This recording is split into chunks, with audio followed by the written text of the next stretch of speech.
record on this computer. Okay, cat. I have a cat here who's so needy. She's the neediest thing ever. Just put her in your lap and pet her the whole time. She's not visible. She will. She will. Oh, she'll run around behind me. Come on, come on. Oh, there she is. Do you see her? She's black. My daughter has a black cat. She's very sweet. His name is Marco. Marco? Her name is Polo. Her name is Polo. Are you kidding me? Yeah, I am. Actually, it's not really. It's Sophia, but I thought it would be so much fun if it was. How fun would that be? She's just a needy cat, and she's hard to see. My brother and my sister-in-law had this cat and two others, and my other cat died a couple years ago. He was almost 19, so he was a really old cat.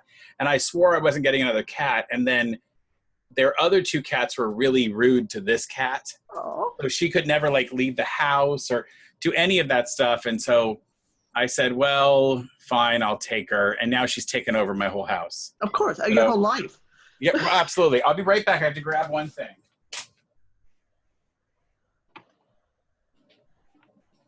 I have my drink cup here, my architecture travel companion. I just have a regular old glass. Oh, well, listen, thank you so much for joining me. And I mean, we haven't seen each other in forever, I feel like. No. Did you go to the meetings last year? In Los Angeles? Uh-huh. No, I didn't get there because I had gone to Los Angeles so many times, and it came at the same time as another event I had to do. So I didn't even try to make it work. I would love to have done it because, I have good friends out there as well, but it just didn't work out time-wise. So yeah, I didn't get to it. Obviously, there goes the cat like crazy. Oh my goodness. Yeah, I didn't get to go either. I'd had surgery the day before, and so I just didn't go. Yeah. That would make it difficult. I think surgery is you have a better excuse than I do. Well, I think we've been joined now by our podcast listeners. So welcome to the Not Too Serious Architecture Hour. I'm your host, Tim Totten, and we have with us an awesome guest from the middle of Indiana, Linda Eales. Hi, everybody. Yeah, thank you. Thank you for coming, Linda. Now, before we actually get into our conversation, and that's why it's called the Not Too Serious Architecture Hour, we do have 5 not too serious questions that I have to ask you, and they're all quick fire, real easy. Just throw out the first answer you have, and some may be controversial, or some are architecture related, some aren't. So are you ready? I'm ready. All right, in no particular order, question number 5. Linda, who's your favorite architect? Frank Lloyd Wright. I think I'm paid to say that. Yeah, well, I'm always waiting for somebody to just tell me something completely crazy that I wouldn't expect. All right, yeah, right. Question number 2 is there an name an architectural period or design style that you could just do without, never have to see it again in your whole life? Gothic. Oh, okay. See, I told you they're a little controversial. This one is the most controversial. Okay. So this has been known to split up friendships. So Linda, squeeze from the middle of the tube or from the bottom of the tube?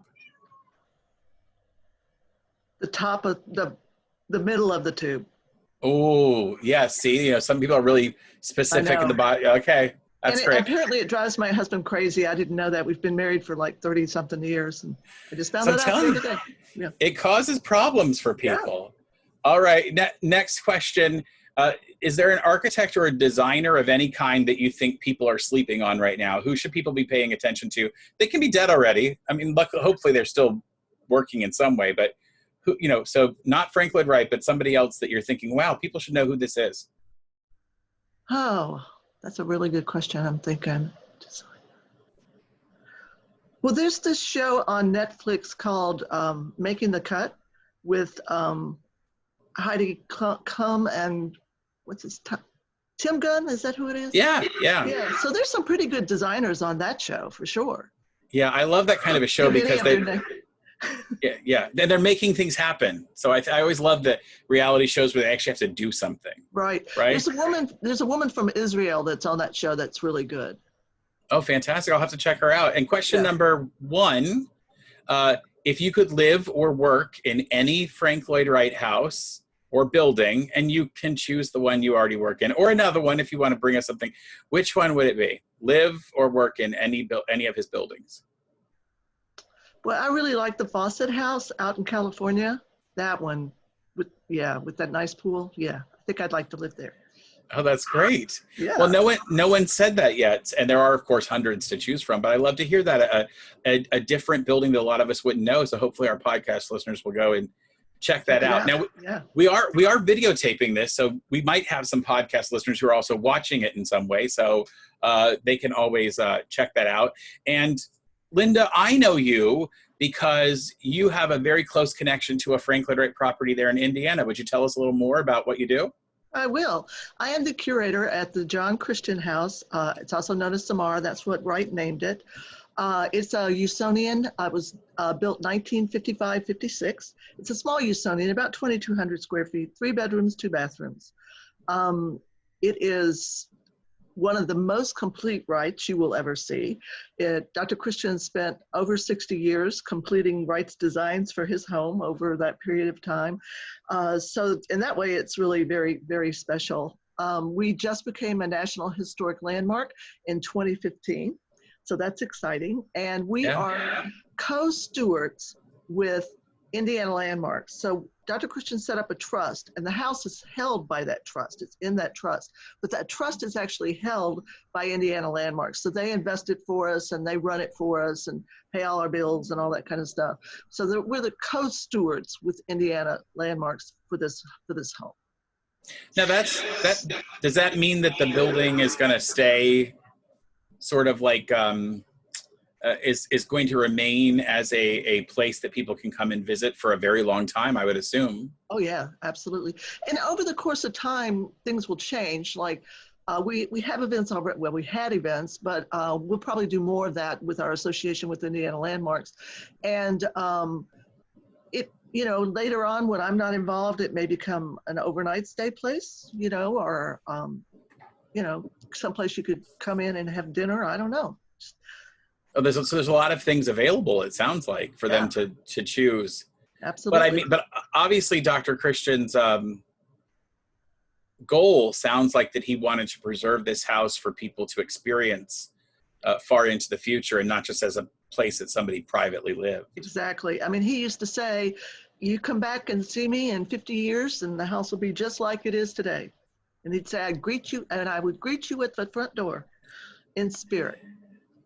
So I felt that when I came to visit. I've visited you a couple times now, and it feels it's still extremely welcoming. Like at any moment, John or his wife could come around the corner and say hello and bring you in. And I think that's a secret actually to a lot of house museums, that they occasionally gets lost.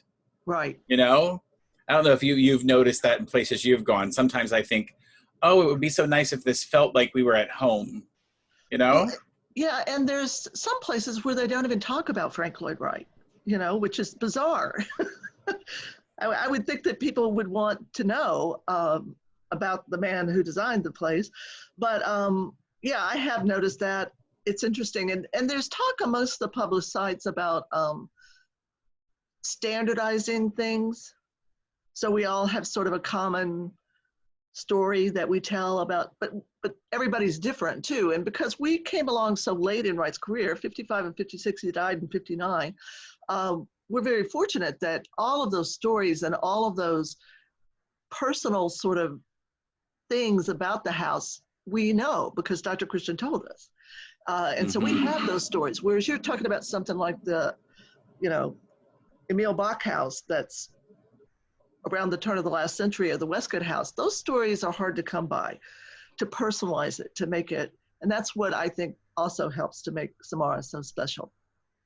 I think one of the things that I've really noticed in visiting Samara is that, and probably why I lean more toward the Usonian houses, is that I feel more in common with the people who built those, with the homeowners.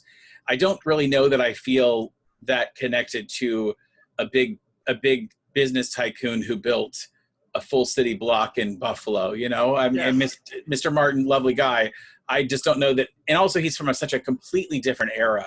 And yet so many of the later Usonian owners, not only were they much younger when they built their homes, but they were building more accessible cost-wise homes, at least the expectation was, right? And they also were building more reasonable, manageable homes for the way I would live, right? Yes. That you and I live today. So I'd love for you to share, without giving away too much of your great tour that you do there already, sort of the story of how this Dr. Christian decided he even wanted a Frank Lloyd Wright house. Right. Like, how does that even happen in 1950s? You go, oh, I think I should hire Frank Lloyd Wright. Well, so Dr. Christian went to a conference in New York City. And of course, Mrs. Christian came along, right? And so she heard about a small community in Pleasantville, New York called Usonia. And she visited there and she found out that Wright had designed the community, but he'd also designed 3 of the homes there. And she happened to visit one, the Sol Friedman house. Look it up because it looks like a mushroom. Love it. And she loved it. She loved it. And she got Dr. Christian, drug him back, and he loved it too. And so they left there and said, well, we'll just get this Frank Lloyd Wright guy, whoever that is, right, to be our architect. But then I think about a year later, Mrs. Christian found out that her roommate from college had just designed a Frank Lloyd Wright house in Okemos, Michigan. And it's escaping me, wait a minute. I can't come up with it. It'll come eventually before this is over. And so they visited there and they spent the weekend and they found out that they loved it. That was perfect. That's exactly what they wanted. So then they decided, well, how do you get in touch with this world famous architect? You know, what do you do? And so just out of the blue, Dr. Christian just picks up the phone and calls Taliesin in Spring Green, Wisconsin, and Frank Lloyd Wright answers the telephone. They have They have a lovely conversation, and that conversation ended with Wright inviting them up to come see him, which they did a couple of weeks later. And then that was like 1950. And they worked with him over a 5-year period to get this design. You know, the house is named is not just called the John Christian house, but Samara as well. But you know, Wright would name these houses these unusual things. For some of them, it's obvious. We know why falling water is called that. It's over a waterfall, right? Yeah. But, the honeycomb house. Yeah. I'm from Florida. I have no idea what Samara has to do with anything. So where does the name come from? Well, it's a botanical term, and it means winged seed. Okay, so it's the seeds like the maples seeds that helicopter around. Well, Wright knew that inside pine cones are little wing seeds that do the same thing as the bigger ones. They helicopter around. So and the Christians had a whole bunch of pine trees on the lot that they loved. That was their favorite tree. And so Wright named it after that little wing seed that's in the pine cone. Oh, that's great. And did they know what that was? No, they didn't, because he asked them at one of the meetings, do you like evergreen trees? And the Christians said, yes, we love evergreen trees. As a matter of fact, we have a little evergreen nursery down in the valley where we'll plant little seedlings. When they get to be about 4 feet tall, we'll move them out on the lot. And that's how Dr. Christian was landscaping before Wright got a hold of it. And then another meeting they had, he asked them, do you know the word Samara? And the Christians were super embarrassed. I mean, they both were very highly educated. Dr. Christian had a PhD, she had a master's. And they said, no, we don't know what that word is. And he said, well, you better look it up because it's going to be the name of your new home. And he said that to them twice, and they thought he wasn't going to tell them what it meant, but eventually he did. And what it means is that winged seed. That is so good. Yeah. And he uses that motif because you really notice that in the house, there is that wing type of shape throughout the house. Yes, all over. Like in so many places you wouldn't expect to find that, you know, not just in the perf boards, you know, the sort of the section, because that is there is perf boards in the house, is that right? Oh yeah. Okay. I didn't want to speak out of turn because I don't have my photographs in front of me to look. And it's a podcast, so we're having to, you know, they're just having to imagine this. But it's everywhere else too, right? I mean, like, what is that little side, like there's little tables or something you show? Yes, those folding tables, those that have the motif in it. Of course, the perforated boards, the rug, the dimensional aspect of the copper fascia is the motif. There are lanterns there that have the motif in it. There are, and if you think about the Taliesin and pole lamps, do you know what I'm talking about? You can see the winged seeds spinning around those as well because of the way that they come out. So, and Wright specified 5 of those at the house for that very reason. Wow. And then also the dining table and dining room, those chairs. Yes, the back of the chairs. Now, Dr. Christian he had a position at the college, Purdue. right? Yeah, at Purdue University. He was a professor of pharmacy, and he worked his way up all the way to the head of the health sciences department there. He actually built the health sciences building that they have now. They're building a new one now, but where they are right now, he was actually in charge of that. And, I imagine that's not the highest paying job. I mean, there are certainly some people now who make a lot of money in education, but so how did so many young Wright homeowners went into their purchase? Like, I'm thinking of the Catherine and Herbert Jacobs, who built the first Jacobs house in Wisconsin, who basically said, we have $5,000 and that's it. It ended up costing him like $5,500 or something. Yeah. How did the Christians handle the expense part of it? Because that's really, it wasn't a cheap prospect for Wright to design you even a small Usonian house. Right. Well, Wright estimated that it would cost $35,000 to make the house look like it does today. Okay. And he took a flat 10% of that. So $3,500, and they paid him in 2 installments. And then of course they paid the workmen themselves as well. And I suspect that maybe they got some money from family to help them get through it, because you're right, professors don't make very good money. And she quit her job after a couple of years, maybe when she got pregnant in 52. I bet that's probably when she quit her job. So it was just one income family, so that, yeah. But they were both of them were the product of the Great Depression. And so they were very frugal. That's what I'll say. Yes. Both of them were. She made all her own Christmas decorations every year, and they did all the cooking. And if they had a big old party, sorry. Hey, it's a conversation. If we get interrupted for a second, it happens. Yeah. I have a cat, you have a phone, it all works out beautifully. Yeah. No worries. But you did say that Dr. Christian worked on the house for 60-something years. So does that mean that it took that long to finish everything? Yeah, to be able to afford to actually do it, right? Because they had an agreement with Wright that they could add his detailed plans as they lived in the home. So they would pull out the plans every year, figure out what they could afford to have made, what they needed to, right? And what they could find the people that had the skill to make the things. Because these are all, most of it is hand done. And so that took a long time. And there's still things that Dr. Christian wanted to get made that haven't been finished. I think it's interesting that, when you can read books by people who worked with Wright. So Mrs. Hagen, who built, with her husband, built Kentuck Knob really close to Falling Water there in Pennsylvania. She wrote a fantastic book about what it was like to work with Wright for that period of time. Others have, Donna Grant Riley wrote a book about her parents building the Grant House in Iowa. These are usually relatively pretty smart people, right? Mm-hmm. who were seeking out Frank Lloyd Wright. But how many of them can say they worked with Wright for 60 years? Yeah. And I mean, even though Wright was dead already, you're still working with his plans and getting those things made and built and getting a lifelong love affair with your house, so to speak. Exactly. And a lot of the stuff that they made in the later years were with the cooperation of the foundation, the Frank Lloyd Wright Foundation. So they would go back to the foundation and get advice about how to go about doing things. Yeah. I'm amazed by the dining room table and chairs because they are so intricate. I mean, the design of them, I think people just have to see it to understand what we mean.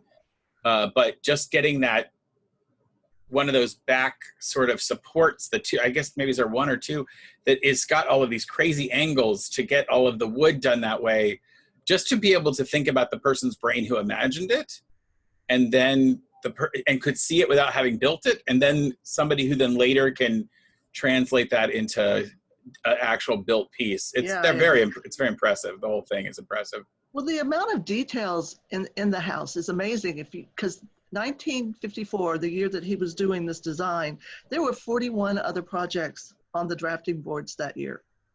And that he took all this time on this little bitty house for these, college people is just pretty amazing to me. The amount of detail is just amazing.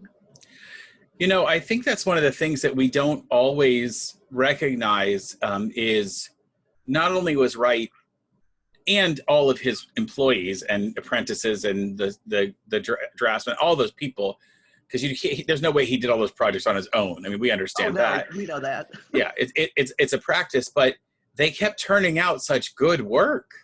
I mean, the houses from that time frame are just as good as all the other stuff. And I think I see Samara as one of those houses I point as a great example of a beautifully integrated, house, a beautifully integrated Usonian house that really fits the people that he was making it for. Because not every one of them had the features. I mean, there are some features very specific, both to the things Dr. Christian wanted to do and the things that his wife wanted to do. Am I right about some of that? Oh, yeah. Now I think you tell a great story. I don't want to go too far into it if you don't want to, but you tell a great story about the fact that a lot of Usonians sort of have this dining table in the middle of the living room kind of a thing, like they kind of sort of morph off of the workspace, the kitchen. And Mrs. Christian, that was really not the way she saw a dining room. She was a very formal woman and she wanted to entertain formally. So she asked for a separate dining room. Well, he grumbled and he growled because he didn't like to change his plans. But she had that 5-year period to work him and she did. And eventually he said, I'll see what I can do. And what he did is genius. So he brings in the low roof line there and he raises the floor. So you've got 3 steps up into the dining room out of the living room. And so that really gives it a separate feel. It feels cozy in there. It feels separate.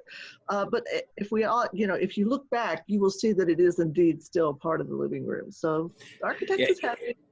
He kind of gets his way, but she gets her way too. Oh, absolutely, she does, and she was thrilled with it. Yeah, and I mean we have drapes there.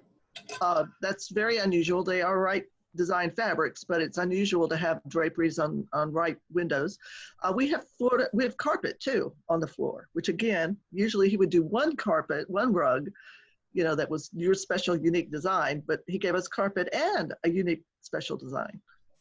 Now here's an interesting question, because I hear a lot of times, and you probably do from people who don't know Wright that well. Maybe they've read a story or two, and they've read a newspaper article or a story that says Frank Lloyd Wright was just terrible to his clients and it was his way or the highway. But it sounds like Mrs. Christian was able to bend Mr. Wright to her will. So would you say she was a homely woman or an attractive woman? She was a beautiful woman. that probably didn't hurt at all, getting her way. Not at all. And she was the social director at the Purdue University. So she knew how to get her way. So she was very good. So she got the dining room, the separate dining room. What else did she get? She got the curtains and the carpet. And this house has a different feel. It has a more formal feel than a lot of the Usonians do because of those reasons. And of course, because of her touch as well. Yeah. Yeah, she prepared a 26-page booklet entitled What We Need for How We Live. And in it had a table of contents. It had a photograph of Dr. Christian and a biography, a photograph of Mrs. Christian and a biography, a photograph of their daughter Linda, and it just said baby because she was only like 2.5 and didn't have much of a biography by then, right? So in there she had a listing of all the various rooms that she wanted in the house, what sort of activities were going to take place in those rooms, what sort of storage she needed. And she needed storage for stuff like silver and china and scarves and gloves and formals and tuxedos. I mean, we don't have that anymore, do we? Yeah. Yeah, she also included a map of all the trees that were already on the lot and gave him a list of their scientific name as well as their informal name. Oh, that's amazing. I'm sure that was quite intriguing because not everyone could give him that. You know, No. there are certainly many stories that people try to point to call him, you know, what's the right word? Intractable, or I don't know, bullheaded. Yeah, a bit.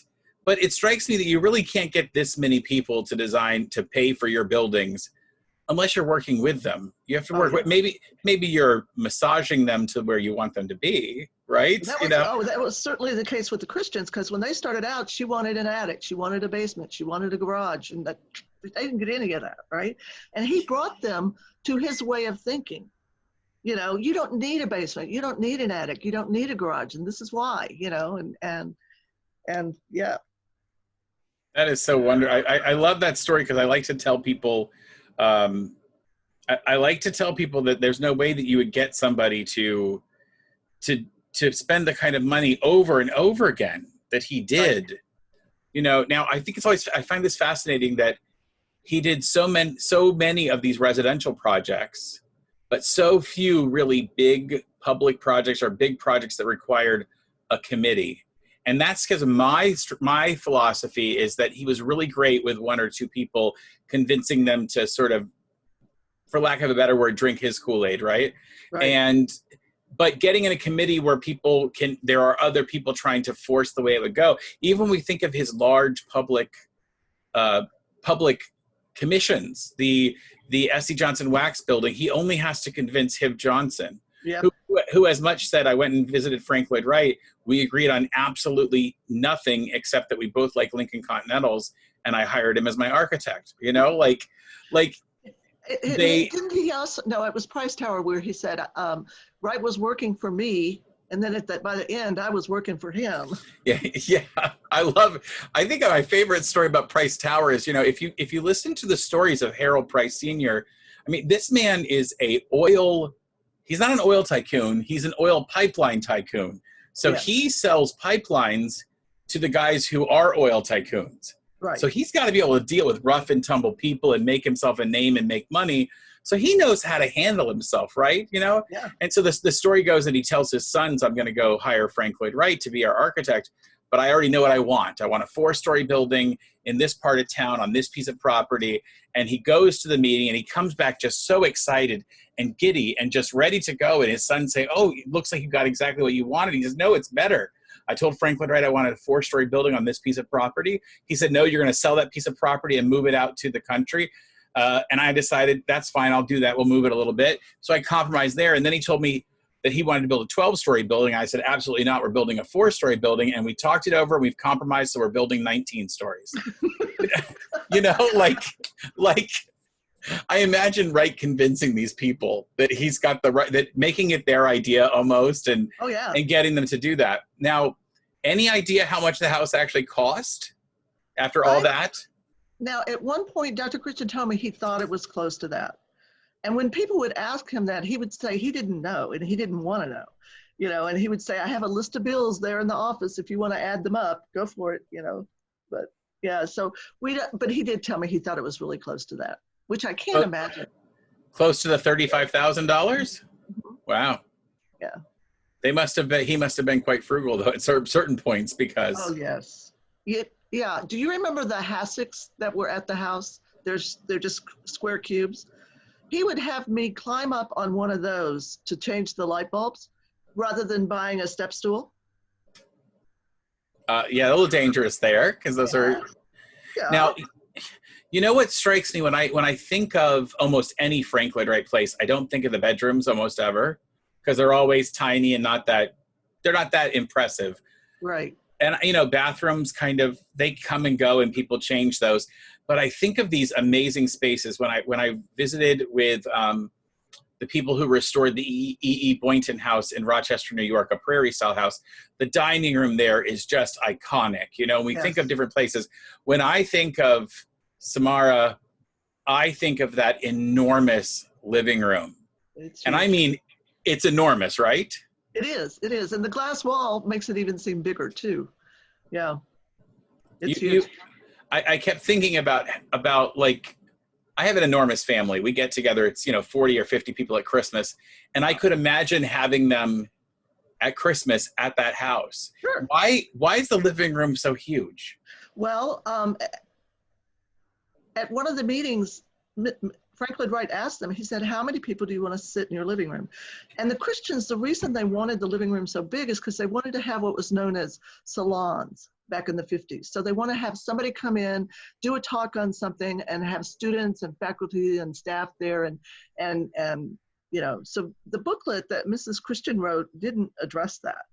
So Wright asked him in one of the meetings, and Dr. Christian, they hadn't really thought about it. And so just off the top of his head, he said 50 people. That would be like maybe 2 classes at that time, probably. Yeah. So Wright designed it that way. And so he designed as a huge room, but then also there's a long banquette that runs along the west wall, and then the banquette turns the corner. And then he gives you some overstuffed chairs and an overstuffed sofa, sorry. And then we have occasional chairs. There's one that sits at the end of the sofa that was a design that Wright did in the early 1950s. And unfortunately, nobody wanted to buy it, so they quit making it after a couple of years, but it was commercially processed and anyone could have gone to the furniture store and bought it. It was made by Heritage Henredon. And so then we also have a table of six triangle tables that nest together or just slide together, I guess, and they can become seats. And then there are 12 hassocks that you can also use as seats. But the really smart thing he did was to lower the floor in that living room, so the steps can become seats. And we have radiant heat in the floor, so even in the wintertime, that was a wonderful place to sit. Oh yeah, it's just a striking living room with that really beautiful fireplace that's sort of cantilevered over, and the rug, which I know was done much later, right? It was finished many years later. And the colors, they've changed too. I think the original colors were a little bit, what were the original colors of all the fabrics on the banquette? Originally it was turquoise, which is of course very 50s, 60s. The original carpet was an off-white as well. But when I bet probably about 15 years later, after they moved in, she was probably sick of that off-white rug carpet. Yeah, so she went back to the Frank Lloyd Wright Foundation, worked with the 2 original apprentices that she'd worked with, and came up with the color scheme we have now, which if you think about the 70s, the colors were avocado green and harvest gold. Remember, if you're of the age, you'll remember that. And so we have a green fabric, a gold fabric, and then there's accents of magenta, yellow, orange in there as well. It's very colorful. And that was Mrs. Christian's wish. She wanted to have a brighter palette than what Wright typically used. And at one of the meetings, she actually told him that. And he got upset with her, because it's my way or the highway, right? But fortunately, Ogilvana was in the room. And Ogilvana was Wright's 3rd wife. And she had just remade herself into an interior decorator. And so she said to Frank Lloyd Wright, I will work with Mrs. Christian on that. And so she worked together with those 2 original apprentices and came up with that color scheme, that original color scheme. Yeah. I think the room is just so beautiful and colorful, even with those unusual colors that are that could be dated. Yeah. They could match the telephone and the blender at some point, right? There's kind of those. I'm trying to remember where the telephone. I don't think we have a corded phone. Maybe we do. No, I don't think we do. Work on that. Yeah. I always think about that from the 70s when everything got those avocado colors and those harvest gold type colors. I think it works actually in the house very beautifully because the living room is so big. That really those colors don't overpower you while you're in that space, and it still does bring in the outside. The nature comes in and out through those enormous glass windows. Well, exactly. You and I have had some great conversations in that living room. Yes, we have. It is so nice to be able to actually experience a Frank Lloyd Wright house as a house. And I really felt that as we were sitting there. I could imagine having, tea or something with the Christians and being in that space and having a nice, lovely intellectual conversation. So that's been so good. You know, you said something to me a couple of years ago that I still think about all the time. So, but it's your theory, so I'm going to let you talk about it.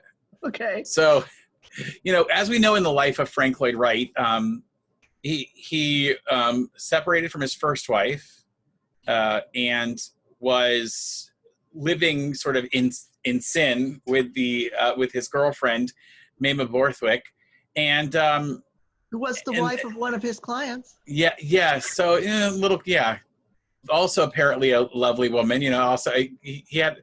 I always tell people I think Frank Lloyd Wright really loved women. I think he loved a couple of them at the same time.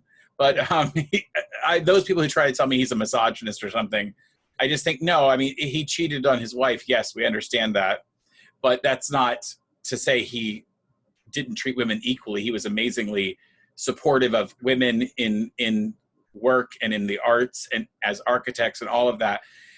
But as many of us know, the story ends, Mamah's story ends in a very abrupt and sad way with murder and fire and all of those things. And you said to me, I thought it was interesting, I think you said, I don't know that we would know Frank Lloyd Wright the way that we do now had that murder not, had Mamah lived. Yeah. Had he continued a relationship with her and lived with her. So why don't you expound on that for a minute, what you mean? Because I think it's provocative, but also I think it makes sense as we start to think about it. Yeah.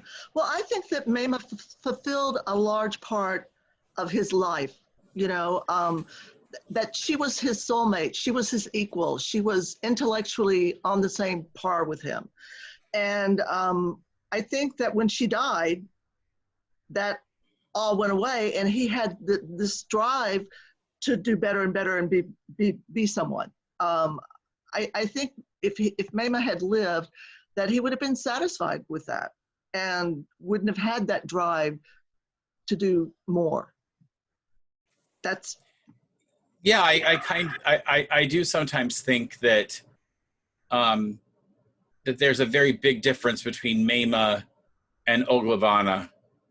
And I actually think that this is all speculation on my part, but I think that Wright's later success is as much because of Oglavana as anything else that came before in his career. And I've heard stories from people who knew them both and who talk about how she was able to equal him. And sometimes, you know, to not control necessarily, maybe is the right word, but she was able to equal the fire within him and also to temper him in a way. There's some really great stories. I was talking to a dear friend of mine who is the widow of Neil Schweitzer. And Beverly says to me, she said she was riding in a car with Frank Lloyd Wright and Mrs. Wright. And he was complaining that the federal government wouldn't pay for him to go on some trip to represent the United States at some architecture thing. And I can't say the exact words she says because she's got the quotes, but Oglavana said something like, how can you expect them to do that when you say all of the criticism that you always say about the government and you complain so much about the government publicly? And she said he pounded his fist on the seat and said, and I see no reason why it shouldn't continue. Like, in other words, why he shouldn't continue to criticize them. But she was willing to speak up against it, to tell him, not against him, but to him and say, well, here's the reason why, obviously. I mean, you should know. Well, she was also really good at manipulating him, too. Oh, sure. If she got her turquoise colors, you know, in the Christian house. And when I go to Taliesin in Wisconsin and they show me these, you know, bright blue rugs in Wright's bedroom, and I think, well, that's Oglavana. Oh yeah, that's not right. He would have chosen harvest colors, right? I mean, where does that come from? Well, you know, Taliesin West wouldn't even be if she hadn't told him. I got the doctor to tell him he needed to go to that, you know, out of the Wisconsin winters. So well, I will tell you, I always make a joke in my talks, in my storytelling sessions, that Wright moved out of Wisconsin because there's actually a federal law that says when you turn 75, you have to go either to Arizona or Florida, because it seems to be the case. My audiences are all, you know, people retired from up north, but it makes sense. I've been in Wisconsin in the winter once. I'm never going back. and I'm in my 40s. So I can just imagine what that was like for Wright. Oh my goodness. So, you know, I'm not trying to time capsule these podcasts very much, but let's just say we're recording this in May of 2020, which means we're in the middle, or gosh, I hope we're near the end, who knows, of a pandemic situation, and people just aren't traveling to go visit Wright sites, which means there aren't Wright sites that are open right now for many people to come visit. Are you part of the virtual sharing that's going on right now? I am. I'm a part. It's been really wonderful to get to know these people so well, and to collaborate in this way. So what we do is every Thursday at 1 o'clock Eastern time, we will, each site, the public sites that are participating, and there's sites like Falling Water and the Hollyhock House, and I don't think the Guggenheim is, but Taliesin West and Taliesin are all joining in, and a bunch of other small sites like me, which is great. And we are filming little mini tours about our houses, and then we swap them with the other sites. And then on Thursday, we publish those videos, and it's been great. I can't believe, I think I went from maybe 200 likes, to over 1,000. It's just amazing how well it works, and views of videos over 5,000. And it's wow. Yeah, and the media has picked it up. CNN picked it up. I just saw Iconic Houses had it in their newsletter today. Martha Stewart picked it up. How great. And people are being exposed to lesser known Frank Lloyd Wright sites, Yeah. I in the episode I did with Stan Eklund, I talked with him about the fact that I go to a lot. I mean, I've been to all but I think 3 of the public Wright sites around the world. And the one in Japan is the hardest one to get to, by the way.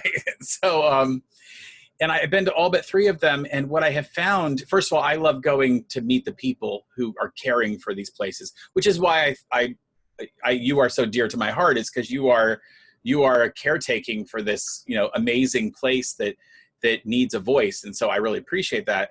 I get to meet these people. I am always struck by how many of them, though, I will say, what's your favorite other Frank Lloyd Wright site? And a lot of them, probably half, will say, I've never been anywhere else. I've never gone to another Wright. Yes.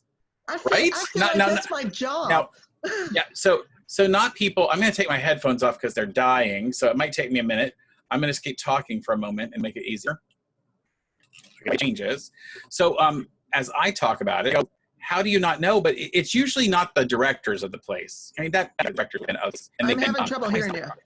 If you're still promise, I'm working on it. It's usually the ghosts of people are, and they just haven't been other places. I changed my audio so I can hear you from a different one. So has that been your experience, Linda? Yeah, with docents, yes, often. That's been the case. But I do think directors do get out and about more. I really do. I consider it to be my job to go to these places and learn more about Wright and watch these videos and do, this is what I'm paid for. So, and then we also have the Public Sites Committee that has a meeting every other year at Wingspread in Racine, and that is just the best conference ever in the world, ever. Oh, it's fabulous. Oh, I can imagine. And I'm so jealous that you're all there, because you're all the people I want to talk to and hear about what's happening and find out all this stuff. So I think that's so great that you get to do that. It also makes sense because so many of you are far flung from one another. I mean, where's the next closest Wright site to you? Public site. Probably Kankakee, probably the Bradley House. And they're also quite small too. Yes, there's the Davis House in Marion, Indiana. It looks like the fir tree house. Yes, sort of like a teepee look. Yeah. But I don't think I think it's an overnighter. I don't think it's a public site. You can rent it along with quite a few others, as you well know. Now, do you have much connection to Columbus, Indiana? Nope, not really. Other than we, on our marketing stuff, we say we're between Columbus and Chicago, 2 of the most architecturally cultural cities in the country. Yeah, absolutely. I mean, that makes Columbus is pretty impressive. I've been there and checked out what they're doing tour wise.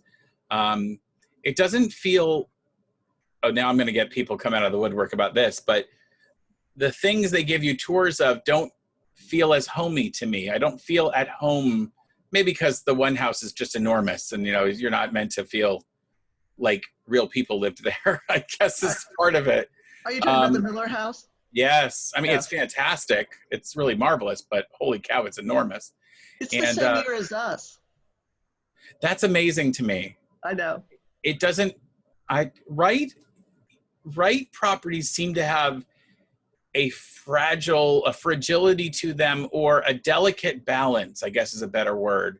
And I can always tell when I'm in a house, if someone tells me, oh, this house is a Frank Lloyd Wright house, and if I ever go to it, or other than checking the catalog and knowing it's not, they usually just they feel like they were that somebody tried to perform surgery with a butcher knife rather than with a scalpel. Wright seems to work with a scalpel on these things, He's got a deft skill that you find in all of the smallest things, Yes. So is there a part of the Christian house that is your favorite thing? Or what have you know what, this is a better question. I interviewed Roland Riesly a couple of years ago. You know Roland? Oh, yes. Lovely man, amazing house. Oh my goodness. And also a house that got built over time. I love the addition, works so beautifully. Well, I was talking to Roland, and he said that even I think at the time he was 95 or 96 or something, that even at that age, having lived there for so long, he still saw new things. Every day he found something beautiful to look at and something new. So what's the newest thing you've noticed about the John Christian house? I don't remember what time of year it was, and I wish I would have noted that, but the chair that sits in the foyer, I noticed that the sun was shining right through those cutouts, and it made that beautiful light on the wall. That was fabulous. Isn't it crazy that how long have you been with the Christian house? Since 2002. Holy cow! That's a long time ago now. Yes, I know it is. Yes. And you got to work right alongside Dr. Christian, obviously, and so I did. Passed this along to you, right? Yeah. It's kind of interesting because when I first started, I was really super shy and didn't want to stand up in front of people and give the talk. And so I said, no, I don't want to do it. And so I would just help with the house tour, where we take people through the smaller part of the house and just tell them about those objects. But one day I came in to help with the tour, and Dr. Christian told me that the person that was supposed to be doing the talk wasn't going to make it, and that I had to do it. I was like in a panic. And so it turned out, so what we decided to do was just have them ask me questions, because I didn't have a regular talk like I do now. I didn't do it. And so they just asked me questions, and everything sort of came out from that. But I sat at Dr. Christian's feet for all those years till 2015, listening to every word he had to say. And, he sent me to the Frank Lloyd Wright Building Conservancy meetings. That's something that still happens now. He felt that was a part of what I needed to learn. He even did it when I was still a volunteer. I know, before I became. That's really fantastic. Now, let's say that somebody's watching this or listening to it and things are back open and everything's going great. So how do they get in touch with you? How do they figure out how to come see the house or experience it in some way? What's the best way? Well, probably to email me. And my email is LEALES, so first initial, last name, at indianalandmarks.org.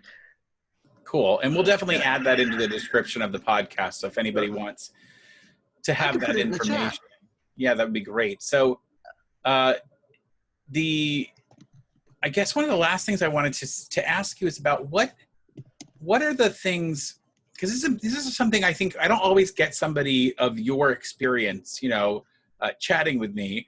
and I don't get to talk to you near enough. Like, I probably should be talking to you way more often just because we have such a good time. What should people, let's say somebody's sort of a casual Frank Lloyd Wright fan or architecture fan in general, you know, where should they go? What should they be doing? How should they plan this or start this? Like, what's your secret? Give us a secret that you haven't told anybody. Oh. Or at least something you think is a really good piece of advice that you wish you had heard first. Wow. I would try to do as many free things as possible. I often find that those are really helpful. But a lot of people say if you don't pay for it, it's not worth it. So I don't find that to be the case at all. Not for me personally. But also, there's a lot of great stuff on the internet, a lot of really good tours and things, and just information. Like I did a thing with the Tenement Museum in New York City, and they were talking about how pickles were made and how they were done 100 years ago and all, and it was just fascinating. I loved it. It was free, you know. So I love stuff like that. I think you should try and take advantage of as many of those as you can. And I would also, whenever I'm in Chicago, I always do a tour with the Chicago Architectural Foundation. They do wonderful, marvelous tours. Highly recommend that. Well, the pickle story just confirmed to me that you are as odd and delightful as I expected. Sounds like something that Linda would say. It was great. They pickle pineapple now. Again, that's really weird, and I could not expect any different from you to tell me about pickled pineapple of all things. I didn't know they pickle pineapple. I'm not a gigantic pineapple fan. I mean, it's okay, but they're pickling it? Yes. That sounds like a whole nother podcast, Linda. Oh, yeah. Well, Absolutely. before we go, anything else you wanted to add about your experience or the, architecture world? Well, I've had a bunch of really good jobs in my life. I've been an English as a second language teacher, which was fabulous, and I thought there couldn't be a better job than that. And then I got this job, and it is absolutely the best job I've ever had. I meet people from all over the world. Everybody I meet, for the most part, is very, very nice and very interested and invested and being where they are. So yeah, it's a great job. Well, listen, I can't wait to come see you again. I keep holding up my cup. It's for our travel company, Architecture Travel Companion. So I promise you, when I can put people on a bus again and fly them to somewhere in Indiana, we are coming to see you. I can't wait. And I know I can bring at least 50 because the living room, I will talk about that specifically. Yeah. But I can't wait to come see you and hang out. And thank you so much for being our guest today on the Not Too Serious Architecture Hour. Thank you. I enjoyed it. It was fun. Good to see you. Good to see you too. All right. Thanks, Linda. Bye, y'all. Bye. That was fantastic. Did you enjoy it? Oh, good. She's done.